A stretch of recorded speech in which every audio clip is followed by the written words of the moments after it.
말씀은 예수님의 십자가 위에서 하신 말씀, 가상 7원이라 합니다. 세 번째 말씀입니다.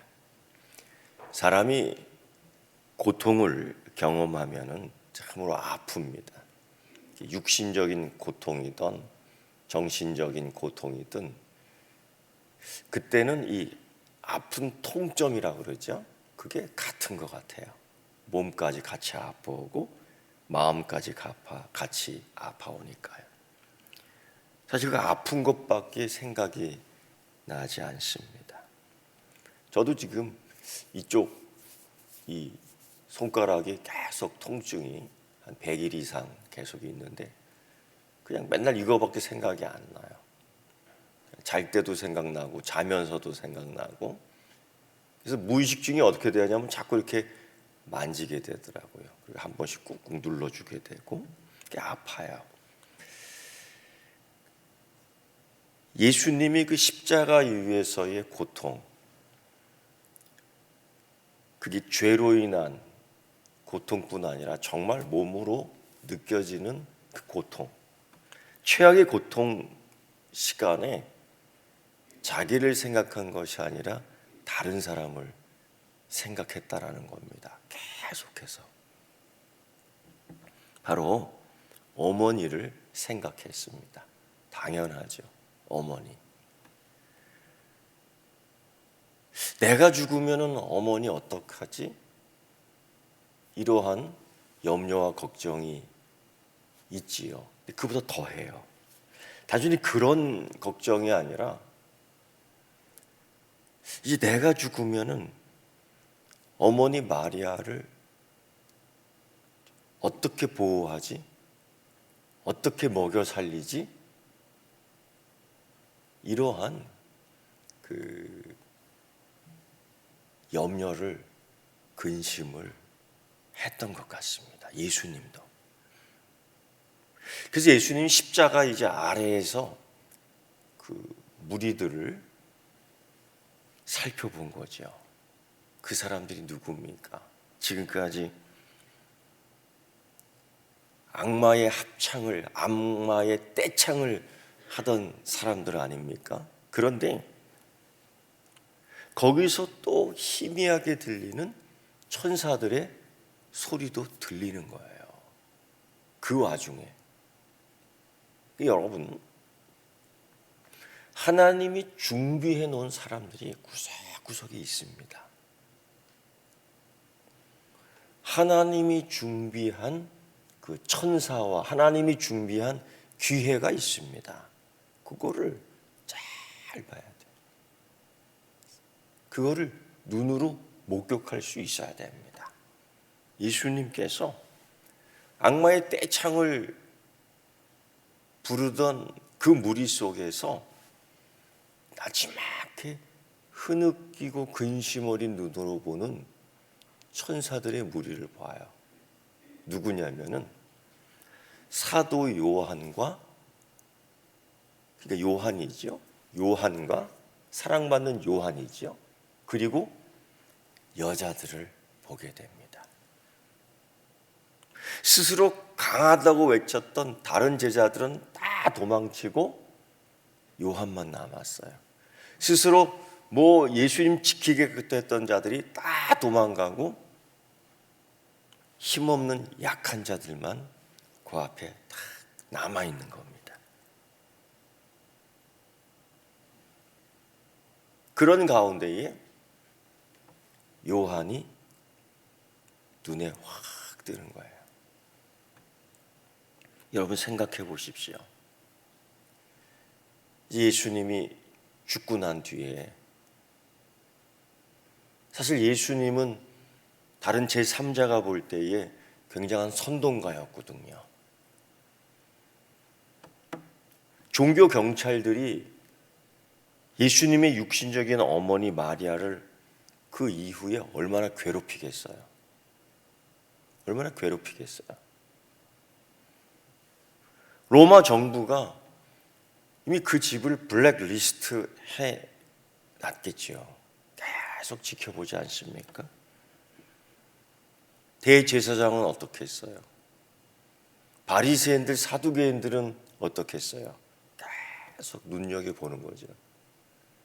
마리아가 어떻게 견딜 수 있겠습니까? 동네 사람들은 어떻게 하겠어요? 계속 손가락질 하지 않겠습니까? 예수님은 이런 것들이 걱정이 되죠. 눈으로 뻔하게 보이는 것들입니다. 예수님 십자가 위에서 마리아 곁에 있는 요한을 봅니다. 사도 요한은 예수님 제자 중에서 가장 섬세한 감정을 가지고 있던 제자였습니다. 그는 다른 제자들보다 오래 살았습니다. 아니, 사명 때문에 오래 살았습니다. 사명. 예수님은 그가 가장 오래 살 것을 아셨는지 요한에게 이렇게 말합니다. 요한아, 위에서. 여러분, 혀가 말려 들어가는 그 상황 속에서, 혀가 말려 들어가는 그 고통 속에서 그 아래 있겠어요? 저기 떨어져 있겠지. 로마 군인들이 다 지키고 접근하지 못하라고 할 텐데,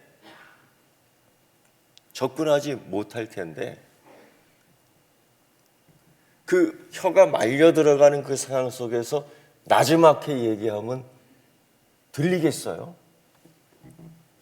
온 힘을 다해서 요한아!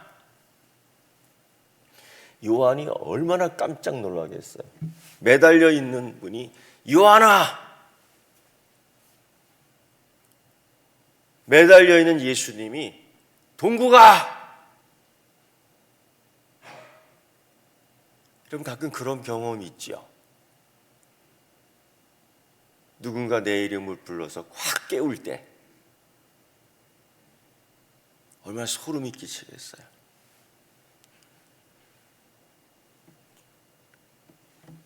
마리아를 내 어머니로 모셔다오. 온 힘을 다해서 들리게끔. 자기 이름을 한번 불러보겠습니까? 지금 다 같이 준비하고 십자가 위에서 말려 들어간 혀를 펴 온 힘을 다해 내 이름을 불러주시는 예수님. 자기 이름 한번 불러보세요. 하나, 둘, 셋. 그래요. 소름 끼치는 거죠. 그때 예수님께서 요한아, 마리아를 너희 어머니로 모셔라. 너희 어머니로 모셔라. 오늘 본문 말씀 보면요, 한 번밖에 얘기 안 해요. 3번도 얘기 안 해요. 2번도 아니에요. 강조할 때는 2번 하고 3번 하는데 2번 할 힘이 없어요. 혀가 말려 들어가니까. 다 입술이 다 붙어 있습니다. 온 피범벅으로. 요한아, 어머니를 모셔라. 오늘 말씀을 보면은 그 말씀을 듣고서 그때부터 요한의 어머니를, 예수님 어머니를 자기 집에 모셨다고 합니다.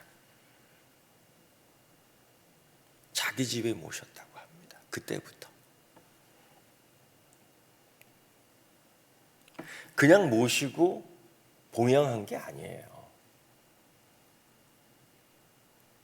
아까 그 종교 경찰들, 로마의 블랙리스트, 동네 사람들의 조롱, 대제사장들의 질투, 바리새인 서기관들의 협박. 결국 요한은 마리아를 데리고 에페소로 떠납니다. 그가 지금 어디예요? 터키 땅이잖아요. 거기서 생을 마칩니다. 거기 예루살렘에서, 갈릴리에서, 베들레헴에서, 벳세다에서 살 수가 없어요. 떠날 수밖에 없는 겁니다. 그따위로 하는데 어떻게 거기서 살아요? 떠날 수밖에 없는 거예요. 왜 요한일까? 왜 요한이었을까? 다 도망갔는데 여러분 생각해보세요. 요한만 그 자리 지키고 있는 거예요. 사도 요한은 요한복음에서 자기를 소개할 때 어떻게 소개하냐면요, 예수님께서 사랑하는 제자라고 그래요. 아주 그냥 떳떳하게 그거 씁니다. 예수님께서 사랑하시는 제자. 누구? 요한. 자기를 그렇게 소개합니다. 여러분 자기 소개할 때 어떻게 소개하겠어요? 여러분 자기를 소개할 때 어떻게 소개하겠어요? 예수님이 사랑받는, 예수님이 사랑받는, 예수님을 사랑하는, 예수님이 나를 사랑하는, 내가 예수님을 사랑하는, 그렇게 소개할 수 있겠습니까? 베드로를 소개해 볼까요? 어떻게 소개하겠습니까? 지금까지 사도 요한이 자기를 이렇게 소개하는데 부정하는 사람이 아무도 없었습니다. 교회 지금까지 역사 속에서 사도 요한의 이러한 고백을, 이러한 자기소개를 아니야 라고 부정한 사람이 아무도 없었어요. 그 이유가 뭘까? 이 예수님의 마지막 부탁,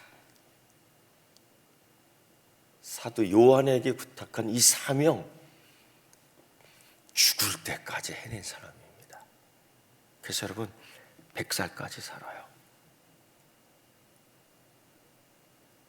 가만히 사명 때문에 살아.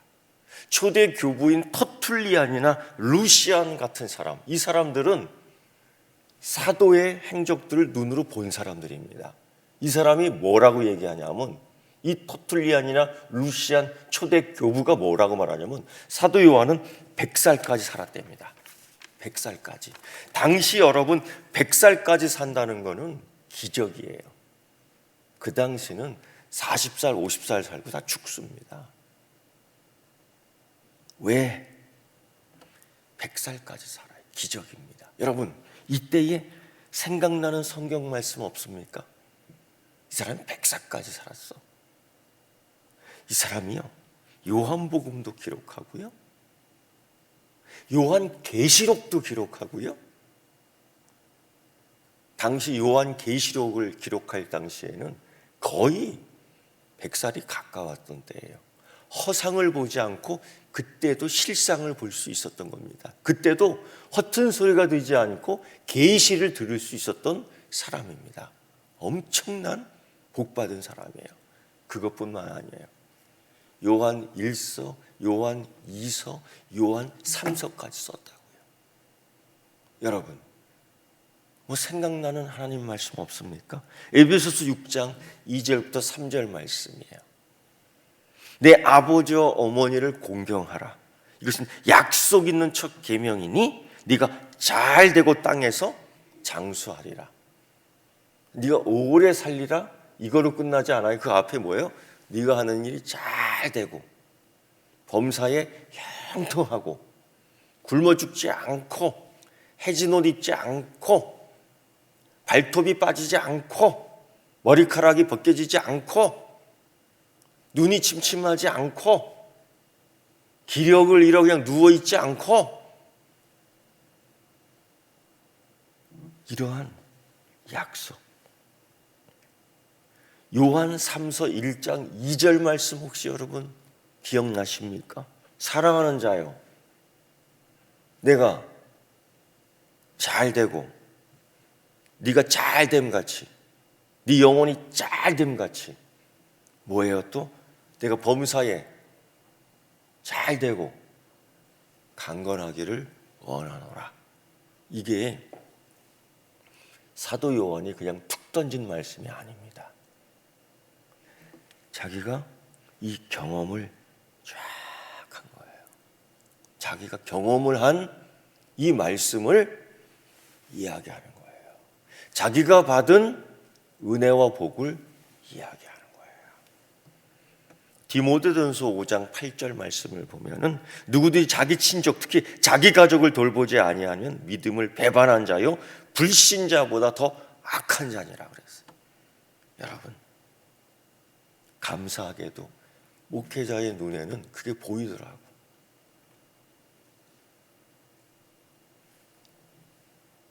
신방을 가고 나서 다녀오고 나서는 꼭 깊은 생각에 빠져요. 사실 행복한 것은 이러한 이야기를 우리 부교육장님들하고 이렇게 나눌 수 있어서 행복해요. 어떤 얘기를 나누냐면, 야, 이 가정이 흥하는 이유가 뭐냐? 흥하는 이유가 뭐야? 그게 보여요.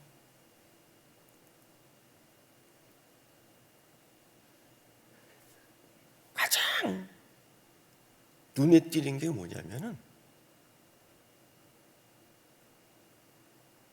10계명 중에 5계명이에요. 그 5계명 내용 가운데에 순종이 들어가고 공격이 들어가는 거예요. 그런 흥하는 집의 특징이 보이더라고요. 여러분, 마리아를 보십시오. 마리아는 십자가에 못 박혀 피 흘리는 예수님, 그 예수님을 낳은 복된 여인입니다.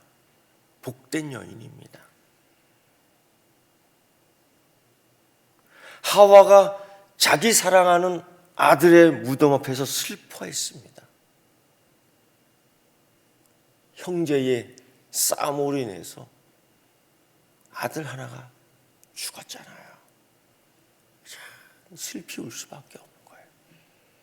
족장 야곱은 자기 아들 요셉의 피 묻은 옷을 보면서 더욱 슬퍼하고 아파했습니다.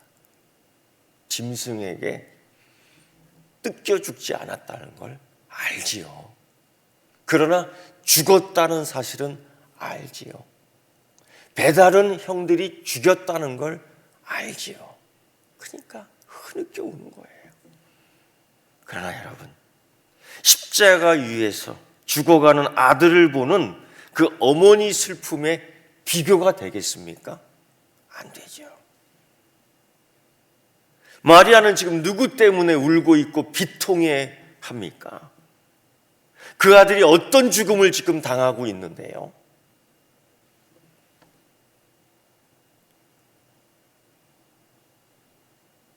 마리아의 자식은 지금 죽어가고 있습니다. 그런데 이 순간이 어떤 순간이냐? 마리아가 이제까지 그 아들을 향하여 갖고 있었던 마음, 이 땅에서의 모든 관계, 이 땅에서의 갖고 있었던 모든 관계가 끊어지는 순간이에요.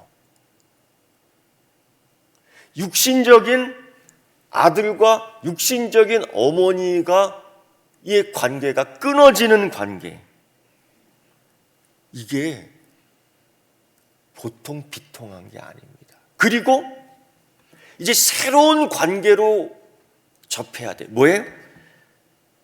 이제 그리스도를 믿는 믿음의 관계예요. 요한에게는 너의 어머니라고 얘기해요, 예수님이. 근데 이제부터 이 말이 끝나자마자 마리아에게 어머니라고 얘기 안 합니다. 뭐라고 얘기해요? 여자여, 보소서 아들이니이다. 이 관계가 그 순간에 새롭게 관계가 형성되는 거예요. 이게 마리아가 감당하기 참 힘든 거예요. 예수님과 10계명의 5계명의 관계를 요한과 마리아와 예수님 이 상황 속에서 삼각관계 속에서 다르게 형성되는 상황입니다. 부모를 공경하라는 하나님의 명령이 이 갈보리에서 철저하게 성취되고 있습니다. 이 새로운 관계가 또 만들어지고 있습니다. 그런데 여러분, 새로운 관계 속에서 이제 예수님이 마리아에게는 어머니 아들입니다 라고 소개 안 해요. 뭐라고 소개해요? 여자여. 새로운 관계가 된 거예요. 우리 이런 의문에 이러한 궁금증이 생깁니다. 왜 여자여라고 부르지? 가나의 혼인잔치 속에서도 예수님은 그 어머니 마리아를 어머니 나와 무슨 상관이 있습니까? 이렇게 얘기 안 해요. 여자여 나와 무슨 상관이 있습니까? 이렇게 얘기해요. 왜 여기서도 또 여자여라고 얘기할까요? 어머니라는 친밀한 칭호 마지막으로 한번 불러주면 어떨까요? 어머니 아까까지만 해도 바로 요한에게 너의 어머니다. 근데 예수님이 마리아를 보고서는 어머니라고 부르잖아. 십자가에서 하나님을 향해 아버지라고 부르잖아요. 안 불러요. 이유가 뭘까요? 감정적인 거라고 첫째는 생각해요. 누구를 위한? 마리아를 위한. 어머니 부르면 얼마나 마리아의 마음이 찢어질까요? 그 상황 속에서 마리아의 감성을 헤아리는 거예요. 어머니 아니고 마리아예요. 새로운 관계예요. 이 새로운 관계는 어떤 관계인가? 육체를 따르는 모든 관계들, 세상의 관습을 따르는 관계를 정리하고 새로운 공동체를 만드는 거예요. 바로 교회의 공동체가 거기서 생겨나는 거예요. 누가 내 어머니고 누가 내 동생들이냐? 마태복음 12장에서 예수님이 그러셨거든요. 아버지 하나님 말씀을 따르는 자들이 나의 모친이요 나의 동생들이다. 보라, 누구든지 하늘에 계신 내 아버지의 뜻대로 하는 자가 내 형제요 자매요 모친이니라 하시더라. 여기에서 새로운 교회가 형성되는 거예요. 그 관계 속에서, 새로운 관계에서 마리아를 어머니라고 부르지 않고 여자여라고 부르는 거예요. 어머니의 관계 속에서 교회의 관계로 승격시켜, 지상의 관계 속에서 천상의 관계로 승격시켜서 여자야 부르는 거예요. 또 다른 이유를 살펴봅니다. 왜 여자여라고 부를까요? 여러분, 이 상황 속에서 어머니 마리아를 노출시킨다는 것은 또 다른 위험입니다. 얼마나 제자들도 잡아 죽이려고 준비된 암살자들이 얼마나 많은데요. 그 어머니, 그 형제들 죽이는 거 여러분 그냥 씹던 껌 버리는 것 같은 거예요. 그 모든 걸 보호하기 위함이지요.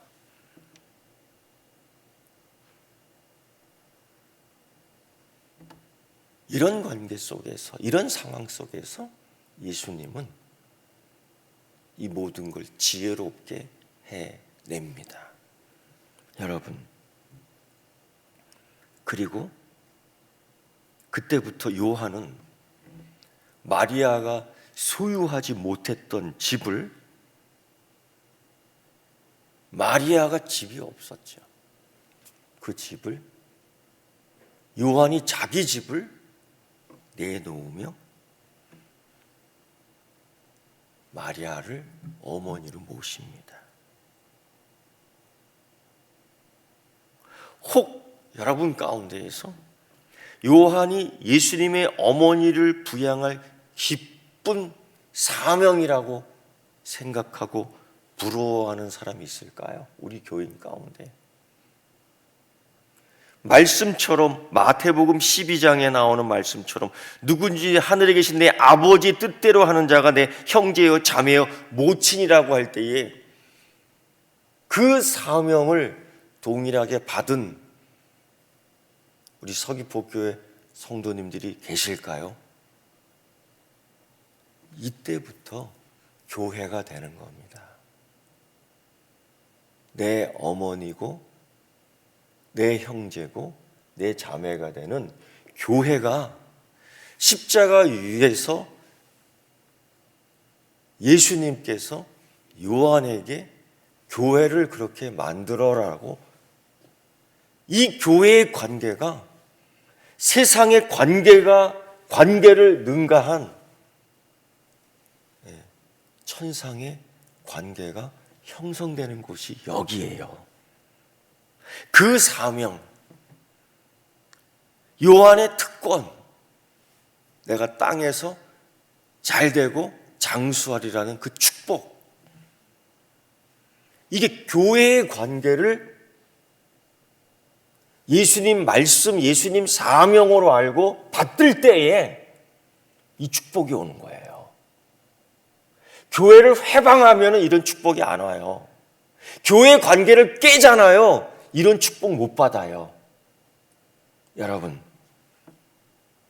예수님께서는 요한에게 마리아를 시작으로 그 영적인 교회를 맡긴 겁니다. 요한아, 너희 어머니이다. 여자여, 당신의 아들이니이다.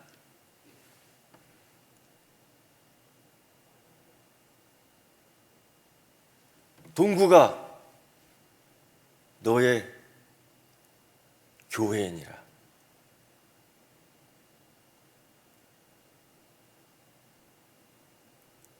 아무개여, 너의 목사니라.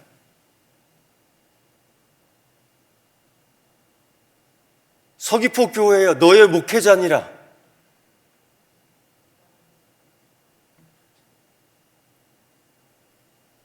자기 이름을 다시 한번 불러봐요. 하나, 둘, 셋. 너의 교회니라. 기도하겠습니다. 하나님, 예수님께서는 요한에게, 마리아에게 내 어머니라, 여자여 아들이니이다 하며 새로운 교회를 맡겼습니다. 오늘 이 서귀포교회 온 성도들이 땅에서 잘되고 범사에 유익하고 장수하는 축복, 그 받은 사명 감당하여 이룰 수 있게 하여 주시옵소서. 예수님의 이름으로 기도드리옵나이다. 아멘.